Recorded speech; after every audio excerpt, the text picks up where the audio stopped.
Banyak orang Indonesia yang sukses bekerja dan berkarir di luar negeri. Sebagian enggan untuk kembali.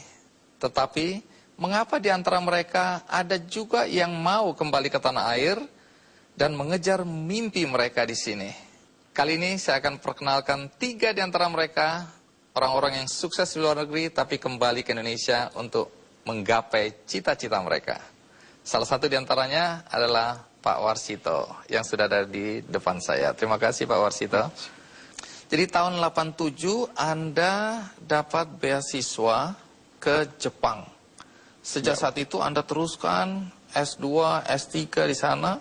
Jadi sebagian hidup Anda di Jepang. Anda belajar apa sih?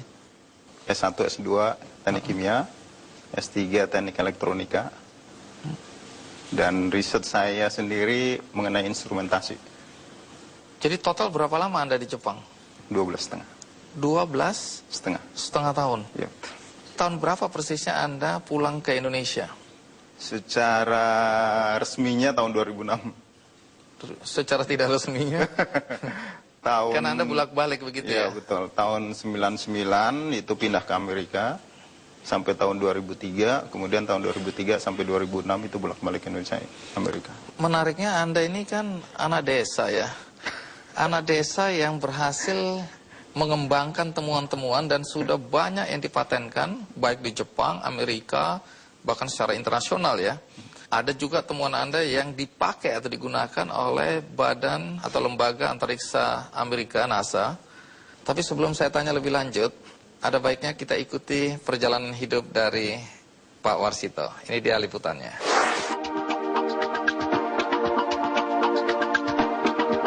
Terlahir dari keluarga sederhana di sebuah dusun di Karanganyar, Jawa Tengah, Warsito Purwo Taruno berhasil membuktikan bahwa keterbatasan tidak menghalanginya menggapai cita-cita menjadi seorang ilmuwan yang sukses di luar negeri. Sejak kecil, anak ke-6 dari 8 bersaudara ini harus membantu ayahnya di sawah. Namun, kecerdasan dan kegemarannya membaca membuat Warsito cilik menjadi selalu berprestasi dan jatuh cinta dengan ilmu sains. Karena keterbatasan biaya, Warsito gagal masuk jurusan kimia Universitas Gadjah Mada. Ia kemudian mendaftar beasiswa ke Jepang dan di Universitas Shizuoka, Jepang, ia menyelesaikan pendidikannya sampai meraih gelar doktor. Sejak awal kuliah, Warsito telah fokus melakukan riset tentang tomografi, yaitu teknologi untuk memindai berbagai macam objek dari luar hingga kondisi dalam tanpa harus merusak penampangnya. Teknologi ini terdiri dari rangkaian sistem sensor, elektronika, dan komputer. Warsito kemudian sempat pindah ke Amerika Serikat dan menjadi salah satu peneliti papan atas di Ohio University. Dalam citra dan kesuksesan itu, rasa nasionalisme Warsito kembali tergugah. Anak dari lereng Gunung Lawu Karanganyar yang mencari ilmu hingga ke Jepang, bekerja hingga ke Amerika, akhirnya memutuskan pulang kembali ke tanah air di tahun 2006. Ia meninggalkan laboratorium besar di Amerika Serikat dan memilih mengembangkan SeaTech Labs Edward Technology, sebuah lab yang mengisi sebuah ruko di kawasan Tangerang, Banten.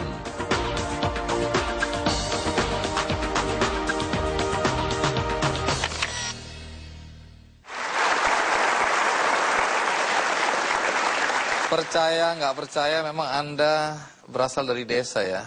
Kalau dilihat dari cerita tadi itu Anda bocah Angon juga.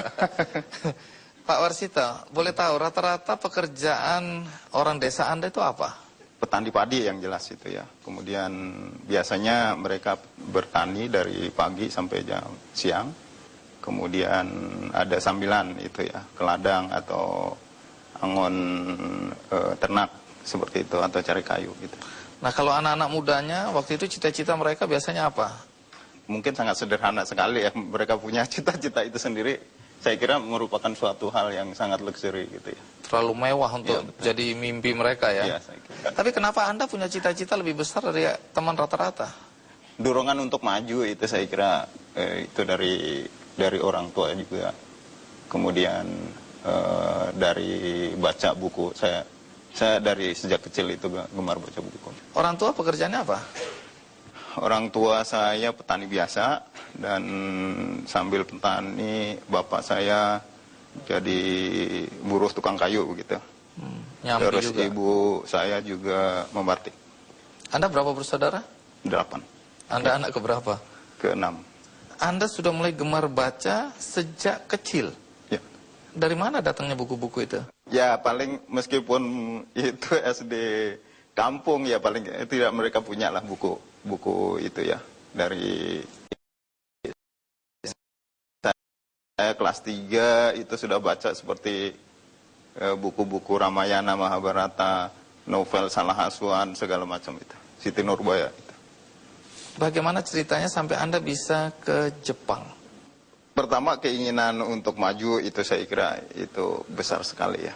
Terus memang ayah saya terutama cuman menjanjikan saya sekolah sampai SMA.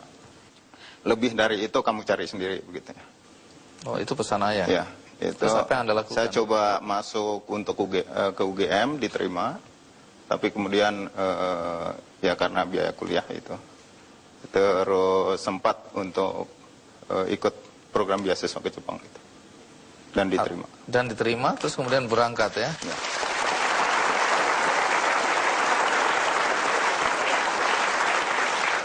Dari apa yang Anda pelajari di Jepang, masalah apa yang menurut Anda paling menarik minat Anda waktu berada di Jepang? Bahasanya, tulisan kanji. Itu berbeda sama saya baru lihat aja udah pusing. Tapi Anda tertarik justru karena tulisan kanjinya. Kenapa?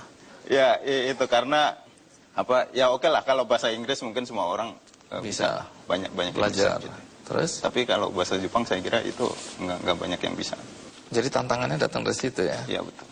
Nah kalau dilihat dari biodata Anda ya, banyak sekali temuan Anda atau apa yang Anda kembangkan itu Anda patenkan. Ya. Seingat Anda berapa banyak yang sudah Anda patenkan?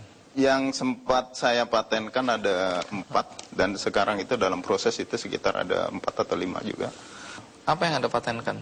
Di Jepang itu berkaitan dengan teknologi untuk mengendapkan partikel atau menghancurkan limbah itu dengan gelombang suara. Terus diproduksi atau Dan itu diproduksi di Suzuki Motor, terutama untuk menghancurkan limbah untuk mencuci IC, atau juga aplikasi yang lain itu untuk membuat mesin cuci tanpa deterjen, seperti yang diproduksi oleh Hitachi. Baik, nanti tentu dengan sejumlah temuan itu Anda seharusnya bisa hidup senang ya. Ya. Tapi kenapa sampai Pak Warsito ini memilih kembali, dan yang menyedihkan lagi, dia memulai membuat laboratorium di sebuah ruko kecil di Tangerang, itu pun nyewa. Kasihan betul. Sebelum kita lanjutkan, ikuti terus Kick Andy. Kalau lihat cerita seperti ini kan harusnya Anda nggak usah kembali ke Indonesia lah. Anda bisa kembangkan ini dan Anda bisa jadi kaya raya gitu. Nah sekarang pertanyaan saya, kenapa Anda kembali?